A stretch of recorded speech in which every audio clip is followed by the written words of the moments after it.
लिन ने system window की ओर देखा और मुस्कुराया। खैर, इसे एक गिना जाएगा। फिर उसने एक लंबी आह भरी। ऐसा लगता है कि सामने वाले को वाकई चीज़ों का आनंद लेना नहीं आता। शियन की रीढ़ में एक सिहरन दौड़ गई। 15 लाख जो शक्ति खरीदते हैं, क्या ये कुछ ऐसा है जिसका आनंद कोई भी ले सकता है? एक मैनेजर के रूप में वो कभी भी इतने बेतहाशा अमीर व्यक्ति से नहीं मिला था। उसने विचार को एक तरफ रखा और कहा, मुझे अपग्रेड की गई सदस्यता के विशेषाधिकारों का संक्षेप में परिचय देने की अनुमति दें। ये आपका बीएन सदस्य का रूम कार्ड है, जो आपकी पहचान के रूप में भी कार्य करता है। शियन ने आगे कहा, आप 26वीं मंजिल पर एक नए कमरे का भी आनंद लेंगे। वहाँ कोई कर्फ्यू या सफाई प्रतिबंध नहीं है, लेकिन कृपया ध्यान रखें, शोर मचाने या अन्य निवासियों के कमरों में जबरदस्ती घुसने से बचें। लिन यू ने उससे सवाल किया, तो 26 से 29 तक की मंजिलों पर मेरा पूरा अधिकार है? मैनेजर ने जवाब दिया, हाँ। उसने और विवरण दिए। 27वीं मंजिल बीएन अपार्टमेंट का एक निजी स्तर है, जहां आपका निवास स्थित है। 28वीं मंजिल यिंची और अन्य सामग्रियों के लिए एक व्यापारिक क्षेत्र है, जो केवल सदस्यों के लिए सुलभ है। 29वीं मंजिल सदस्य गतिविधि केंद्र है। आप मनोरंजन, जुआ, द्वंद्व आदि का आनंद ले सकते हैं। उसकी आवाज़ अचानक धीमी हो गई। वहाँ कुछ विशेष सेवाएं भी उपलब्ध हैं। शियन ने आगे कहा, रिवॉल्विंग रेस्टोरेंट भी आपके लिए बैठने को प्राथमिकता देगा, जिसमें टॉप फ्लोर वीआईपी रूम और विशेष व्यंजन आपके लिए उपलब्ध होंगे। लिन यू थोड़ा मुस्कुराया, बहुत अच्छा। एक पल के बाद मैनेजर ने शिष्टता से पूछा, क्या आपके कोई और प्रश्न है श्रीमान? लिन यू की नज़र दूर चली गई। मेरा एक और सवाल है। शियन हैरान था। लिन यू ने सीधे पूछा, यदि 15 लाख में सदस्यता खरीदी जा सकती है, तो बीएन प्रबंधन परिषद की सीट के बारे में क्या? क्या वो बिक्री के लिए है? वो और रंगमा दोनों पूरी तरह से दंग रह गए। शेन अपने पैरों पर खड़ा हो गया और दृढ़ता से घोषित किया, बीएन परिषद में कोई पद बिल्कुल भी बिक्री के लिए नहीं है। कोई भी राशि इसे नहीं खरीद सकती। वो इधर उधर टहलने लगा। बीएन अपार्टमेंट में 100 से अधिक सदस्य हैं, लेकिन केवल 13 मैनेजर हैं। मैनेजर बनने के लिए आपको कठोर परीक्षणों की एक श्रृंखला पास करनी होगी। लिन यू की आंखों में समझ की एक चमक जगी। खुद मैनेजरों द्वारा प्रशासित परीक्षण। शायद इस परीक्षण के दौरान मैं इसकी देखरेख करने वाले मैनेजर के लिए एक छोटा सा योगदान दे सकूं। यह सुनकर शियन पूरी तरह से जम गया। उसने अपना गला साफ किया। खैर, अगर आपके पास वास्तव में ये इच्छा है, तो मैं अन्य मैनेजरों के साथ इस पर चर्चा करूंगा। मैं कल आपसे संपर्क करूंगा। लिन यू ये सोचते हुए खड़ा हो गया कि अगर पैसा समस्या का समाधान कर सकता है तो और भी अच्छा है। शिष्टाचार के रूप में उसने अपना हाथ बढ़ाया। फिर मैं आपकी अच्छी खबर का इंतजार करूंगा। शियन इस व्यवहार से थोड़ा घबरा गया था, लेकिन उसने जल्दी से लिन यू का हाथ मिलाया। उनका व्यवसाय समाप्त होने के बाद लिन यू तुरंत प्रबंधन केंद्र से चला गया। शियन एक लंबी आह के साथ अपनी कुर्सी पर गिर गया। वो अब चला गया होगा। रंगमा ने उत्सुकता से पूछा, आखिर वो आदमी कौन था? उसने उत्तर दिया, मुझे नहीं पता। उसका आभास एक मानवीय भूत साधक जैसा लगता है, उन तथाकथित गेम प्लेयर्स में से एक। रंगबा भयभीत थी।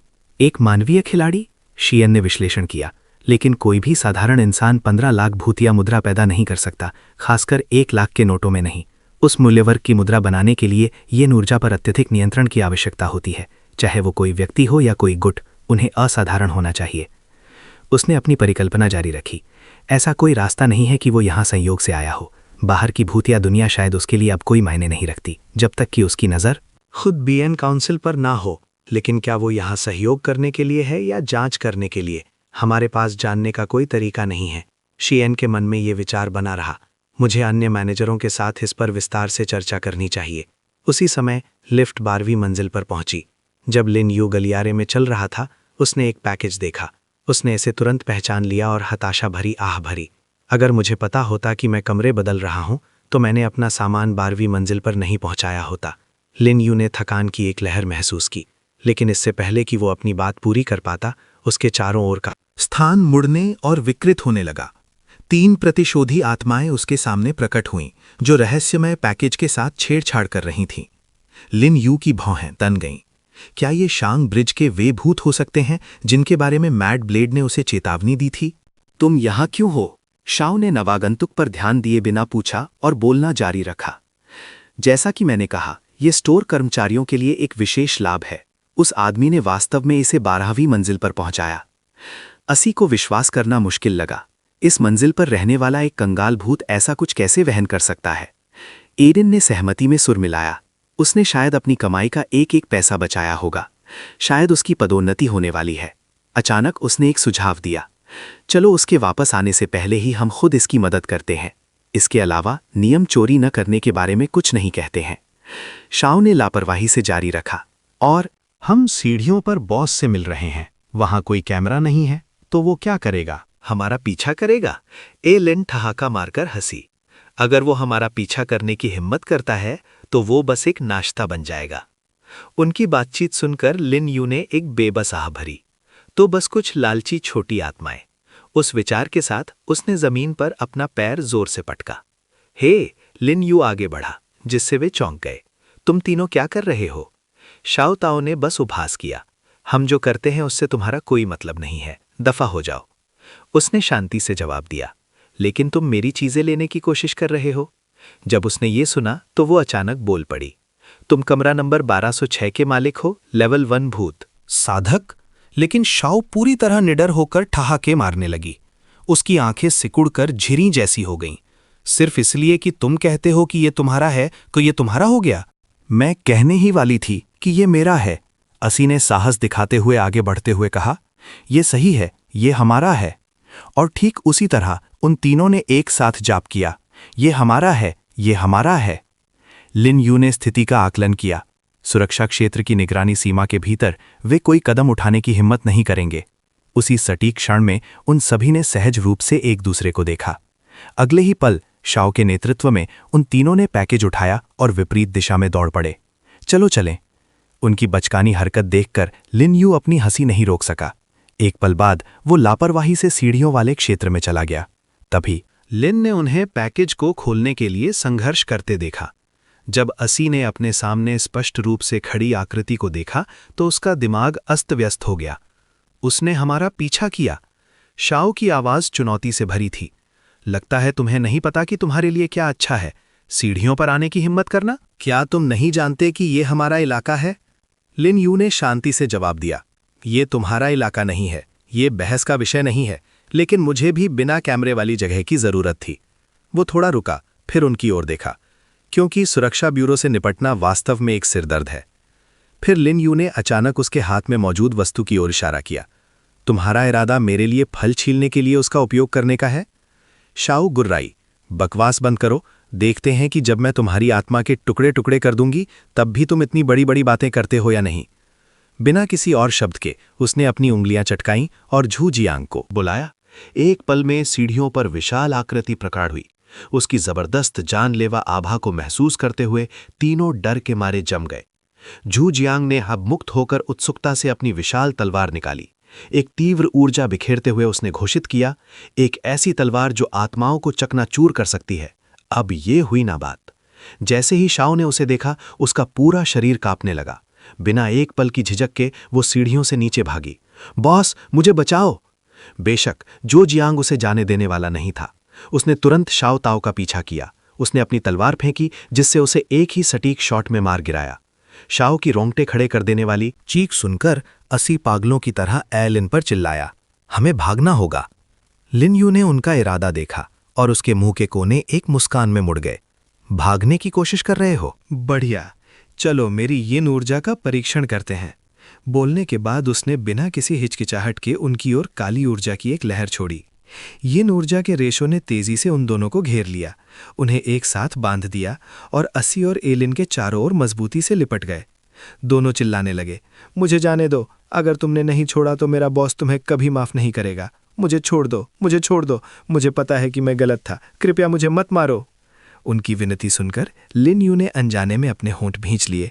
उसने उन्हें नजरअंदाज किया और अपने अधीनस्थ से पूछने के लिए मुड़ा, झू जियांग, तुम्हें वो नया रसोई उपकरण कैसा लगा जो मैंने तुम्हें दिया था? आत्मा ने उत्तर दिया, मुझ पर मेरे मालिक की गहरी कृपा है, मैं इस किचन सेट को नीचे नहीं रख सकता। अब युद्ध में मैं ना केवल आपकी रक्षा कर सकता हूं मेरे प्रभु, बल्कि मैं ही आपके भविष्य के सभी भोजन भी तैयार करूंगा। झू जियांग ने अपने सामने मौजूद भूतों पर एक नजर डाली और एक भयावह मुस्कान दी। सीधे हमारे दरवाजे पर पहुंचाई गई ताजी सामग्री के साथ मैं एक बार फिर अपने भूतिया खाना पकाने के कौशल का प्रदर्शन कर सकता हूं। ये सुनकर लिन यू के चेहरे के भाव जटिल हो गए। पिछली बार जब मैंने वो खाया था तो वो मजबूरी में था, इस बार आत्मा की आवाज अचानक गूंजी। पिछले अनुभव के साथ मैं गारंटी देता हूं कि ये और भी स्वादिष्ट होगा। इसके अलावा ये आपकी आत्मा को फिर से भर देगा और आपकी शक्ति को बहुत बढ़ा देगा मेरे प्रभु। शक्ति बढ़ाने के शब्दों को सुनकर लिन यू के मन में एक विचार आया। उसने अपना गला साफ किया। खैर, फिर मैं तुम पर भरोसा करूंगा झूजियांग। आत्मा ने ईमानदारी से जवाब दिया। बस शर्म की बात है कि 3 आत्माएं अभी भी बहुत कम हैं। मुझे डर है कि मैं केवल कुछ ही व्यंजन बना पाऊंगा। जैसे ही उसने ये सुना, लिन यू की आंखों में एक चमक आ गई। मैं इसके बारे में इतना निश्चित नहीं होता। अचानक एक क्रूर आवाज ने सन्नाटे को चीर दिया। मेरे छोटे भाइयों को छूने की हिम्मत किसने की?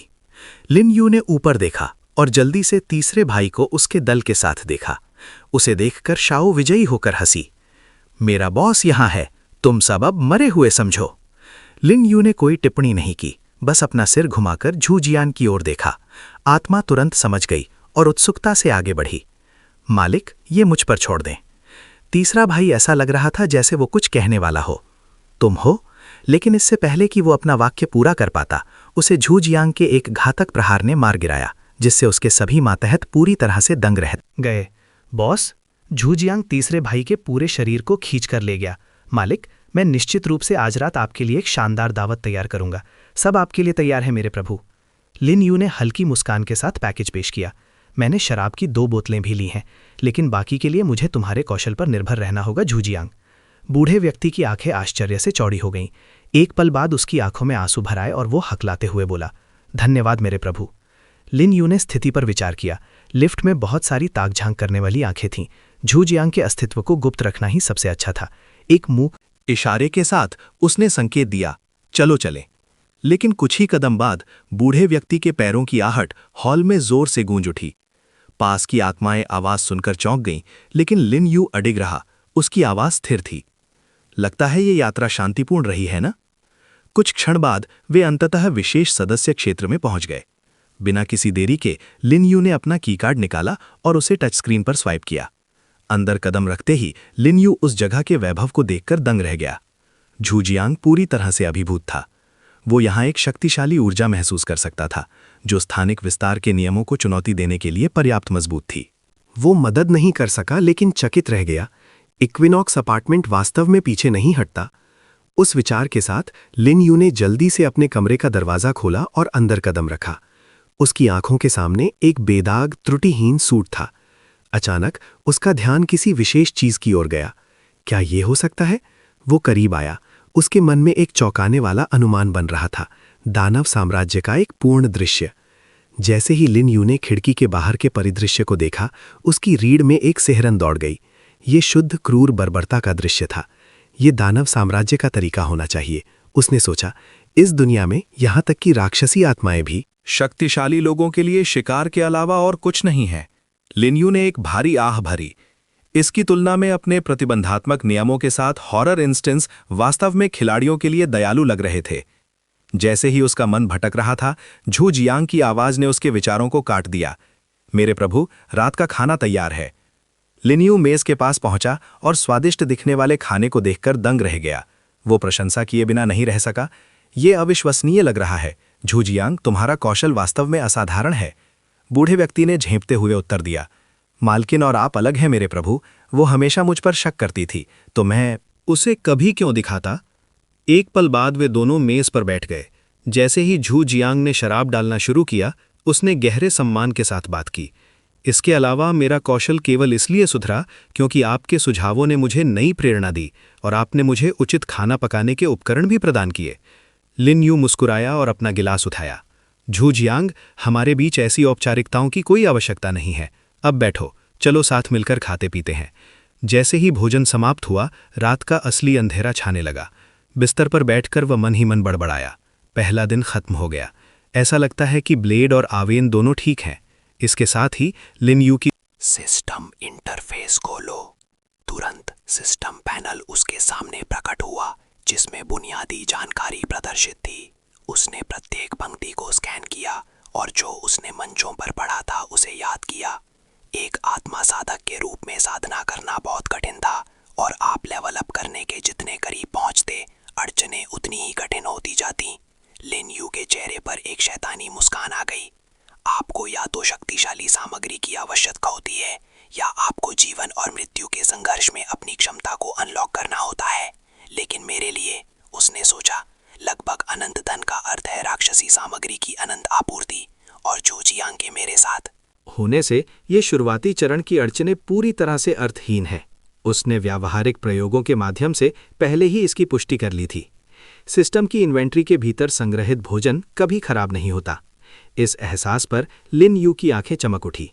इसका मतलब था कि वो यहाँ सामग्री पा सकता था और उन्हें लंबे समय तक उपयोग के लिए इंस्टेंस में ले जा सकता था। बिना किसी दूसरे विचार के वो बिस्तर से उछल पड़ा। ट्रेडिंग सेंटर जाने का समय आ गया है। लेकिन जैसे ही वो अपने कमरे से बाहर निकला, उसकी मुलाकात ब्लेड और आवेन से हो गई। उसे देखकर ब्लेड ने खुशी खुशी हाथ हिलाया। अरे लिन यू, उसके खुशमिजाज मूड को देखकर लिन यू ने पूछा, ब्लेड, तुम इतने अच्छे मूड में क्यों हो? उसने ईमानदारी से जवाब दिया, लिन, कल रात मुझे और इस बच्चे को ग्राइंड करने के लिए एक एक्सप्लॉइट मिला। लिन यू क्षण भर के लिए भ्रमित था। एक एक्सप्लॉइट? ब्लेड ने साजिशपूर्ण तरीके से अपनी आवाज धीमी की। याद है कि रात में सख्त कर्फ्यू कैसे होता है? खैर, मुझे एक खामी मिली। लिन यू ने खुद को शांत रखने के लिए मजबूर किया। उन्हें किस तरह की खामी मिल सकती थी? क्या उन्हें विशेष सदस्यता के बारे में भी पता चल गया है? उसने सोचा, मैं उन्हें पता नहीं चलने दे सकता। ब्लेड ने समझाया, कल हमें सूचना केंद्र के बूढ़े व्यक्ति से एक गुप्त काम मिला। हमें बस नाइट शिफ्ट में काम करना है और ड्यूटी पर होने के बहाने हमें स्वतंत्र रूप से घूमने को मिलता है। रात में आत्माएं कम होती हैं और वेतन 3 दिन के काम से बेहतर होता है। आवेन, जो चुप था, आखिरकार बोला, मेरे किराए के लिए 500 जुटाने का यही एकमात्र तरीका था। लिन यू ने एक फीच मुस्कान दी। खैर, ये बुरा नहीं है। उसने सोचा कि ये जानकारी पूरी तरह से बेकार नहीं है। कम से कम अब उसे पता था कि कुछ दुकानें रात में खुली रहती हैं। अचानक ब्लेड ने एक कंघी निकाली। इतना ही नहीं, कल हम दूसरी मंजिल पर इक्विनॉक्स सिलेक्शंस में काम कर रहे थे।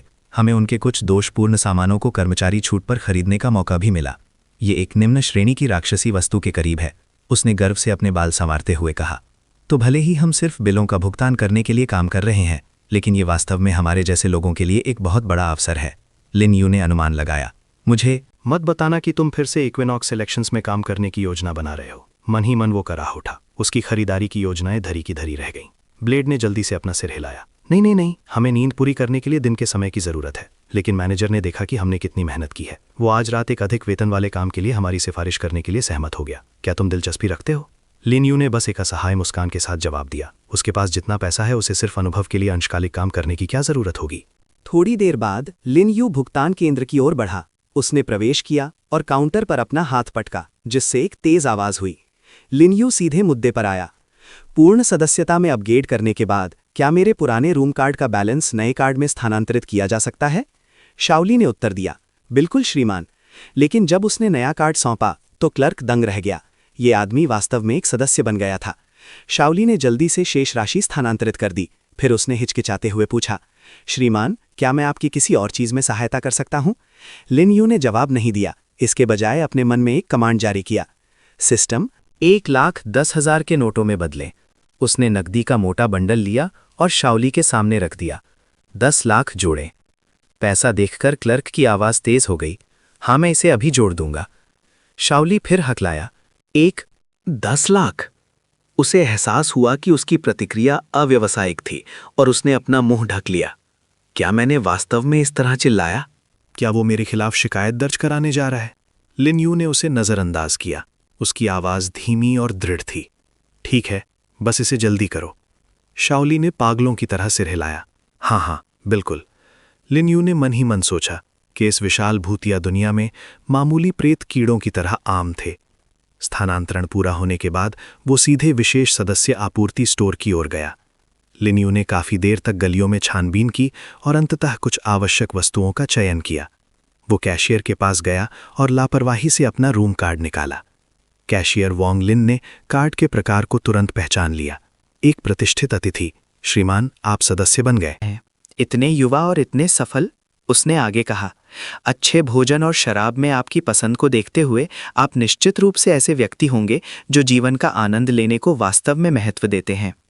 चूंकि आप एक सदस्य हैं, इसलिए मुझे ऊपर वाले रिवॉल्विंग रेस्टोरेंट की सिफारिश करनी चाहिए।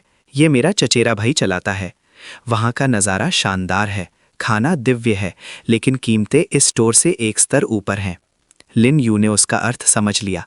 तो ये अविश्वसनीय रूप से महंगा है, फिर मुझे इसे अपने लिए बिल्कुल देखना होगा। वांग लिन ने एक धूर्त मुस्कान बिखेरी। हाँ, यदि आप जाते हैं तो मैं निश्चित रूप से अपने चचेरे भाई से आपको छूट देने के लिए कहूंगा। लिन यू ने एक पल के लिए सोचा, फिर अपना हाथ हिलाया। कोई छूट नहीं, छूट एक अपमान होगी। ये सुनकर कैशियर विस्मय में रह गया। कितनी प्रभावशाली आभा! इन शक्तिशाली हस्तियों की दुनिया मेरी समझ से परे है। उसने कहा, बिल्कुल श्रीमान, फिर मैं अपने चचेरे भाई से आपके लिए अपने सबसे महंगे व्यंजन तैयार करने के लिए कहूंगा। लिन यू स्टोर से बाहर निकल गया। पहले से ही योजना बना रहा था। नज़ारे और भोजन के लिए रिवॉल्विंग रेस्टोरेंट जाना एक अच्छा विचार लग रहा था। कुछ ही समय बाद वो इमारत की 26वीं मंजिल पर पहुंचा। केवल कुछ ही कदम चलने के बाद लिन यू को अचानक एक महिला की आकृति दिखाई दी। उसने भी उसे देखा और पहले बोली, क्षमा करें, क्या आप कमरा नंबर 2643 के मालिक हैं? लिन यू को आश्चर्य हुआ कि वो उसे संबोधित कर रही थी। वो मुझे ढूंढ रही है। इससे पहले कि वो एक शब्द भी कह पाता, उसने अपना परिचय दिया। माननीय अतिथि, मैं बयान काउंसिल के 5वें मैनेजर की सचिव बूरो हूं।